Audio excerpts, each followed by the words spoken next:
Well, it doesn't stop there. Look at verse 21, because this is, if you've ever wondered what it means to be saved, verse 21 explains it. And Adam and his wife, the Lord God, also made tunics of skin and clothed them. The lesson of Genesis 3:21 is that fig leaves are unable to cover us. Look back where we started in verse 7 of chapter 3 of Genesis. As soon as they knew that they were sinful and naked, they sewed fig leaves together and made themselves coverings. Fig leaves are always a picture of our efforts to hide our own sins. And they thought in the beginning that if they covered themselves up, that God wouldn't notice that they had sinned. You know, that's having a wrong view of God, right?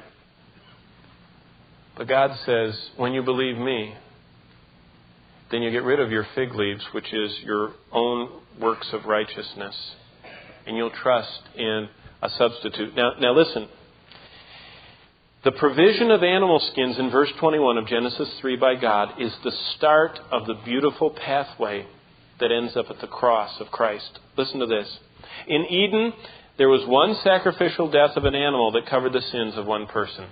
Right? God killed an animal, skinned it, and clothed Adam. God killed another animal, skinned it, and clothed Eve.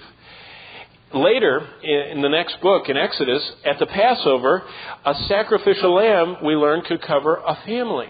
One lamb, one family. Later in Exodus, on the Day of Atonement, an animal could be sacrificed to cover the sins of a whole nation, the nation of Israel. But it was John the Baptist standing at the Jordan's banks that pointed to Jesus and shouted out that there was a lamb coming who would take away the sin of the world. So, one substitute for one person, one substitute for one family at Passover, one substitute for one nation on the Day of Atonement. Jesus was one substitute for the world. That's the grace of God. That's the message of salvation. And in all the world and throughout all of human history, there are only two ways available for sinners. The religion of fig leaves, which is the religion of doing it yourself, or the revelation of animal skins, which is God's perfect provision in the gracious death of Christ. I think it's fascinating. The only thing recorded in the New Testament that Jesus cursed while he was here on earth was what? A fig tree. You see, he doesn't like that picture of humans covering themselves up and hiding from God. Well, I wonder this morning as we conclude, when you hear the voice of God after your life on this planet is over, are you going to run and hide behind your fig leaves that you've taken with you to God's presence? Are you going to stand boldly clothed in the righteousness of Christ?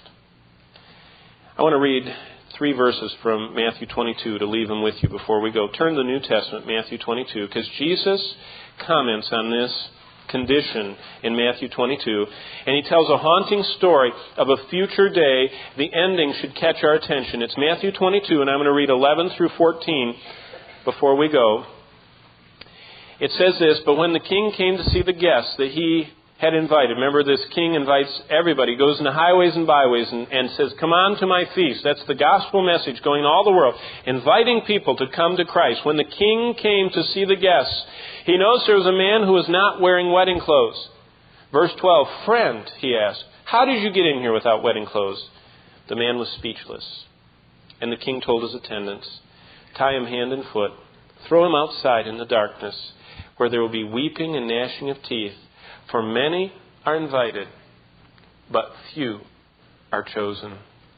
Actually, if you put all the verses together, all are invited. But the question is, are you one of the chosen?